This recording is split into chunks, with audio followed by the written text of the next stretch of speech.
warahmatullahi wabarakatuh. Sebelumnya, perkenalkan kami dari kelompok 2. Di sini kami akan memaparkan hasil pengerjaan proyek desain pembelajaran fisika kami.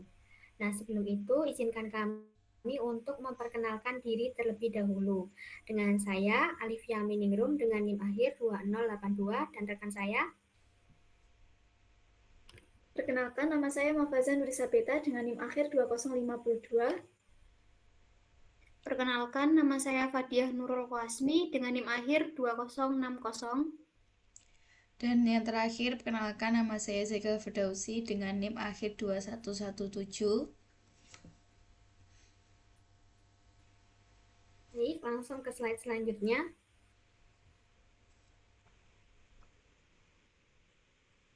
Pada pembahasan kali ini, kita akan membahas 3 pokok bahasan utama. Yang pertama ada pendahuluan yang berisi tentang latar belakang, rumusan masalah, tujuan, serta manfaat. Dan yang kedua ada pembahasan mengenai hasil analisis kebutuhan serta desain model pembelajaran. Dan yang ketiga ada penutup. Langsung saja ke pokok pembahasan yang pertama. Next. Yang pertama ada pendahuluan. Pendidikan merupakan fondasi utama dalam mencetak generasi penerus bangsa yang berkualitas. Dalam pendidikan fisika, pemahaman konsep yang mendalam sangat esensial untuk membekali peserta didik dalam menghadapi tantangan zaman. Namun, seringkali pembelajaran fisika dihadapkan pada berbagai kendala, mulai dari metode pengajaran yang kurang variatif, pendekatan pembelajaran yang tidak sesuai, keterbatasan media pembelajaran hingga materi yang dianggap sulit atau abstrak oleh peserta didik. Hal ini berpotensi menurunkan motivasi serta hasil belajar peserta didik. Next.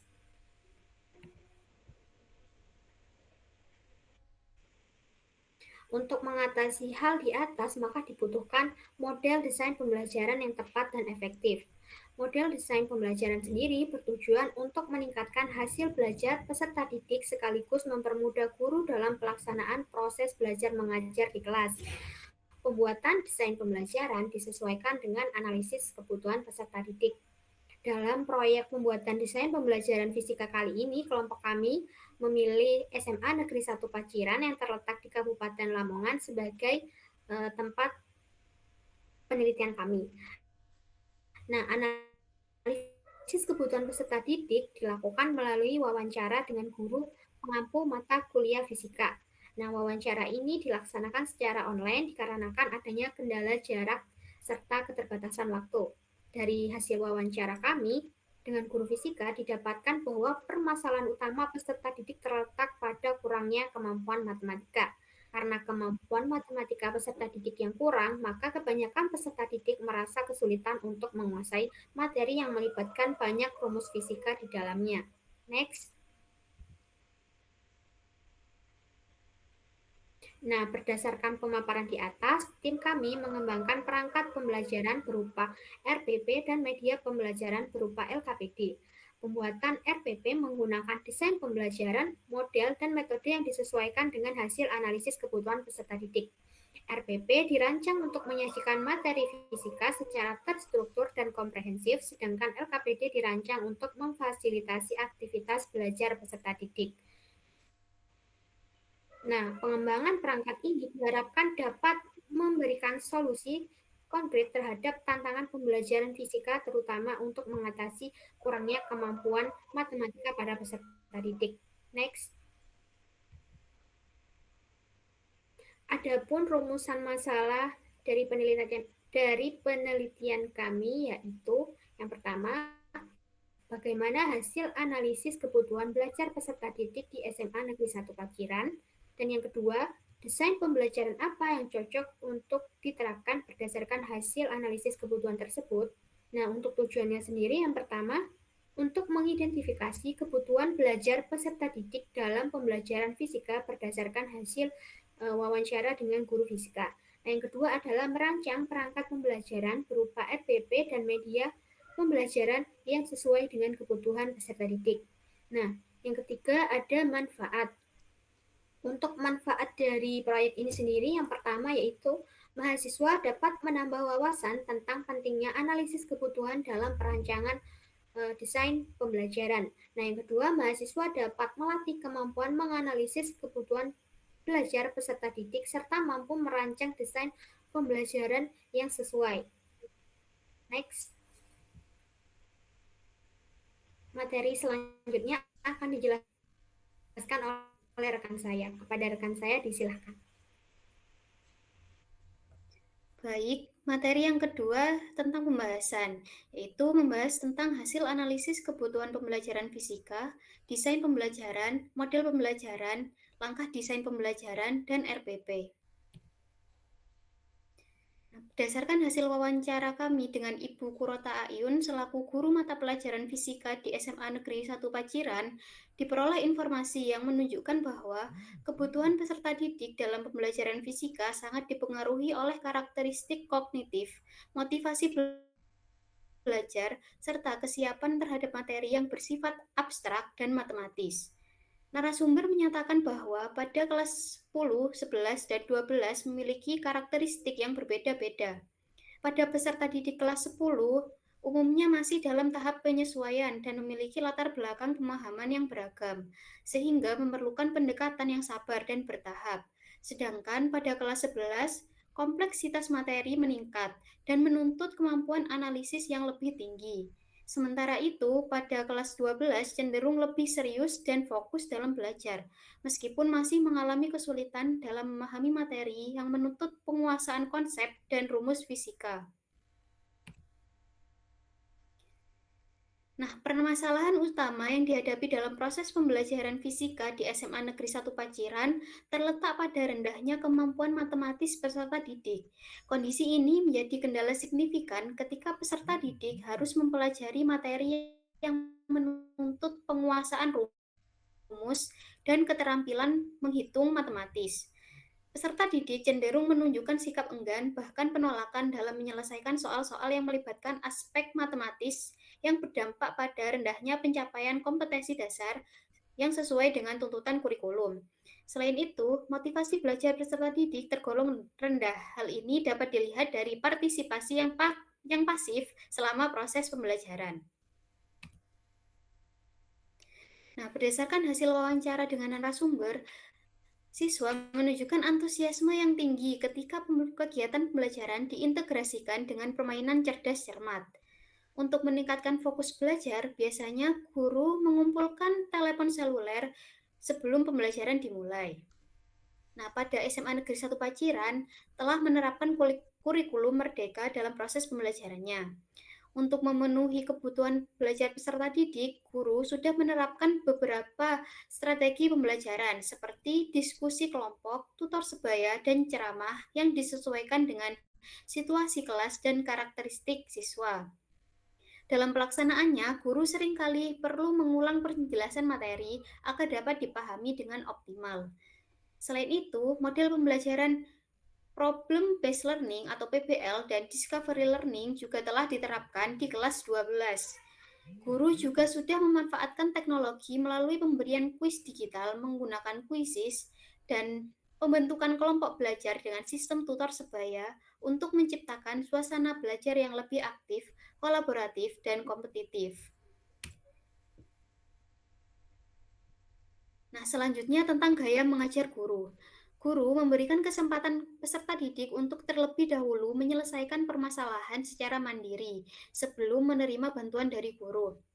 Bagi peserta didik yang belum mencapai tujuan pembelajaran, akan diberikan bimbingan tambahan melalui kegiatan remedial, diskusi ulang materi, maupun penugasan latihan soal dengan mempertimbangkan kapasitas dan daya serap masing-masing peserta didik.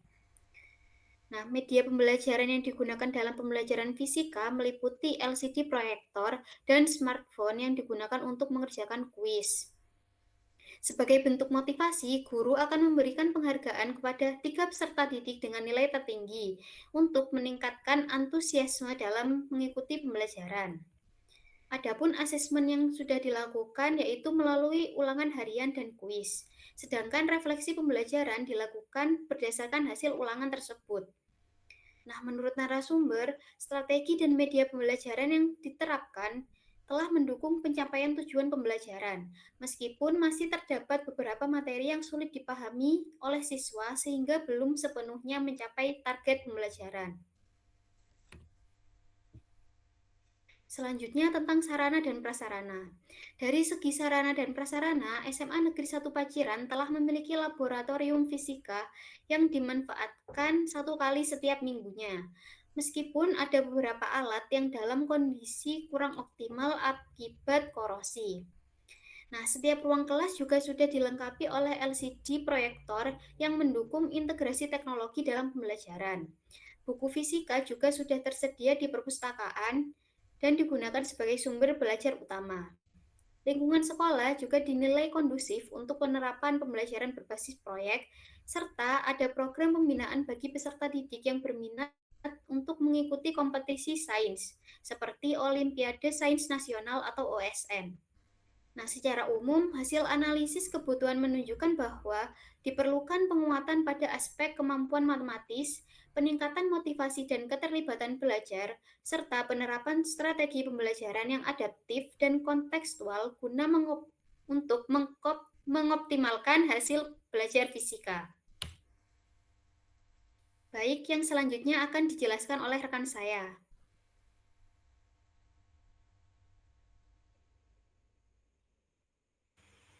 Selanjutnya yaitu model desain pembelajaran.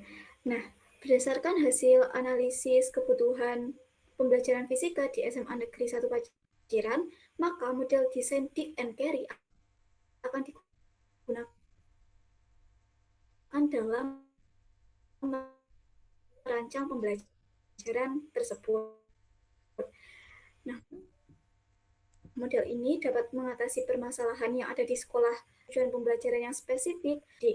Nah, melalui tahapan ini, guru dapat merancang pembelajaran fisika yang tidak hanya fokus pada rumus dan perhitungan, tetapi juga dapat memperkuat kemampuan matematis siswa secara bertahap.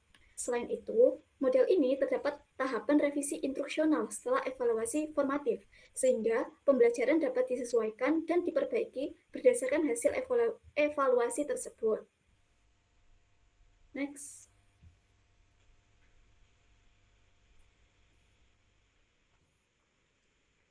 Lanjut ke model pembelajaran. Model pembelajaran yang digunakan yaitu adalah discovery learning. Discovery learning itu dianggap sangat efektif untuk mengatasi permasalahan rendahnya kemampuan matematika peserta didik di SMA Negeri 1 Paciran. Discovery learning itu sangat sesuai diterapkan dalam pembelajaran fisika dan matematika yang membutuhkan kemampuan berpikir logis dan pemecahan masalah secara sistematif. Selain meningkatkan pemahaman konsep, model ini tuh juga menumbuhkan sikap ilmiah, rasa ingin tahu, dan kemandirian belajar siswa, sehingga secara signifikan dapat meningkatkan kemampuan pemecahan masalah dan berpikir kritis peserta didik. Next. Lanjut ke materi mengenai langkah-langkah desain pembelajaran Dick and Carey. Yang pertama yaitu adalah mengidentifikasi tujuan. Nah, tujuan dari desain pembelajaran Dick and Carey pada permasalahan yang dihadapi SMA 1 Paciran itu adalah menjembatani kesenjangan antara kompetensi yang diharapkan dengan capaian aktual siswa, khususnya dalam penguasaan konsep, rumus, dan penerapan fisika. Selanjutnya, langkah yang kedua yaitu adalah melakukan analisis instruksional. Nah, strategi pembelajaran yang digunakan yaitu adalah dengan diskusi kelompok dan tutor sebaya, serta penggunaan teknologi seperti LCD dan HP. Dan media pembelajaran yang digunakan yaitu adalah penggunaan proyektor dan aplikasi Quizzes. Langkah yang ketiga yaitu adalah menganalisis karakteristik siswa dan lingkungan belajar. Karakteristik siswa itu umumnya kesulitan pada pemahaman konsep, penerapan rumus, dan rendahnya kemampuan matematika siswa. Selanjutnya yaitu adalah menetapkan tujuan pembelajaran spesifik. Nah, siswa itu mampu memahami, mengidentifikasi, dan menggunakan rumus-rumus fisika dasar serta melakukan perhitungan matematis sederhana yang terkait dengan materi fisika. Next. Selanjutnya yaitu adalah langkah kelima, yaitu mengembangkan instrumen penilaian. Nah, instrumen penilaian yang sudah dikembangkan di SMA 1 Paciran itu Antara lain, yang pertama adalah ulangan harian itu udah berbasis soal uraian dan pilihan ganda seperti pada sekolah lainnya. Yang kedua yaitu kuisnya itu udah menggunakan aplikasi seperti Quizzes, dan yang ketiga adalah refleksi hasil belajar berdasarkan nilai ulangan. Selanjutnya akan dijelaskan oleh rekan saya. Selanjutnya yang tahap ke-6 yaitu menyusun strategi pembelajaran. Nah, model pembelajaran yang digunakan berdasarkan hasil analisis kebutuhan pembelajaran fisika di SMA Negeri 1 Paciran adalah discovery learning, di mana untuk sintak dari model ini yaitu yang pertama stimulasi, kemudian problem statement, selanjutnya yaitu data collection atau pengumpulan data, kemudian verification, dan yang terakhir yaitu generalization atau menarik kesimpulan.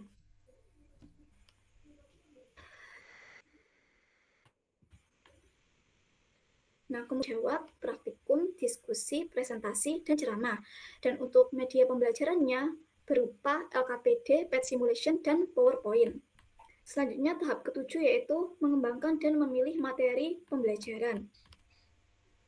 Nah, materi pembelajaran yang digunakan adalah hukum Archimedes.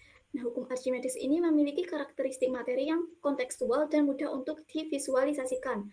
Materi ini berkaitan erat dengan fenomena di kehidupan sehari-hari seperti benda terapung, tenggelam, dan melayang di dalam air, sehingga siswa dapat memahami konsep fisika melalui pengamatan dan percobaan secara langsung. Hal ini sangat mendukung penerapan model pembelajaran fisika melalui percobaan langsung. Dalam hal ini, siswa dapat belajar melalui kegiatan praktikum sebelum diperkenalkan dalam bentuk matematis atau rumus, sehingga kendala terhadap kemampuan matematis dapat diminimalisasi. Oleh karena itu, pembelajaran ini tidak hanya mempermudah siswa dalam memahami konsep hukum Archimedes, melainkan juga mendukung proses berpikir ilmiah secara bertahap, mulai dari observasi hingga pemahaman matematis. Kemudian untuk tahap ke-8, yaitu merancang dan melaksanakan penilaian formatif. Nah, penilaian formatif pada pembelajaran ini mencakup penilaian diskusi dan presentasi melalui percobaan yang akan dilakukan. Dalam pembelajaran tersebut, siswa akan diberikan LKPD sebagai panduan dalam melaksanakan percobaan. Nah, untuk penilaian diskusi ini akan mencakup aspek keaktifan dalam kelompok, kemampuan bekerja sama, sikap tanggung jawab, kemampuan menyampaikan pendapat, serta kebenaran atau ketuntasan konsep. Nah, untuk penilaian ini itu bersifat individu. Kemudian penilaian presentasi. Nah, penilaian presentasi ini dilakukan secara berkelompok. Untuk aspek dari penilaian ini mencakup kelengkapan materi, penyajian materi, dan kemampuan presentasi. Selanjutnya yaitu revisi instruksional. Jadi setelah melakukan penilaian formatif, guru akan meninjau kembali proses pembelajaran serta melakukan perbaikan untuk meningkatkan efektivitas pembelajaran. Next. Kemudian yang terakhir yaitu merancang dan melaksanakan evaluasi sumatif. Nah, teknik penilaian sumatif yang digunakan adalah tes tulis secara individu. Bentuk instrumen penilaian berupa soal esai dengan tujuan untuk mengetahui pemahaman peserta didik tentang hukum Archimedes. Kemudian, penilaian sumatif ini terdiri dari 5 soal esai dengan masing-masing soal memiliki bobot yang berbeda-beda sesuai dengan tingkat kesulitannya, di mana level kognitif dari soal ini itu terdiri dari C1 hingga C5. Nah, penilaian sumatif ini diberikan kepada siswa di akhir pembelajaran sebagai tugas pemantapan yang akan dikerjakan di rumah. Next.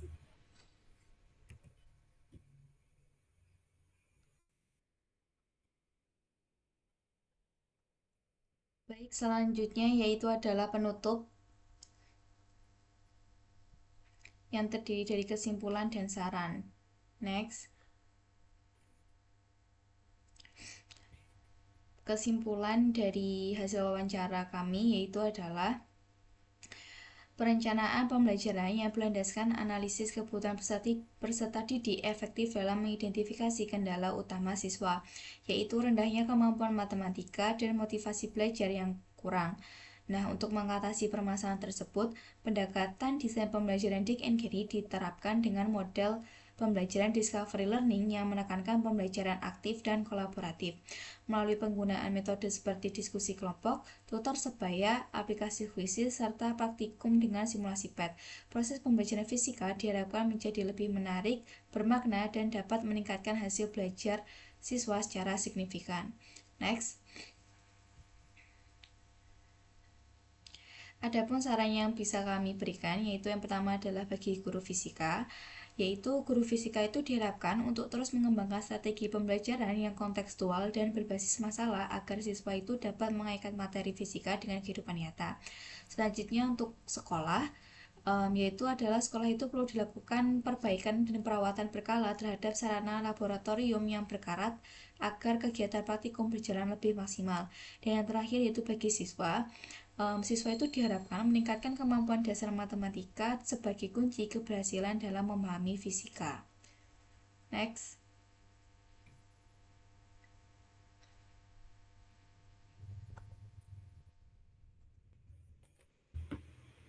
Baik, mungkin itu saja yang dapat kelompok kami sampaikan. Kurang lebihnya kami mohon maaf. Kami tutup. Wassalamualaikum warahmatullahi wabarakatuh.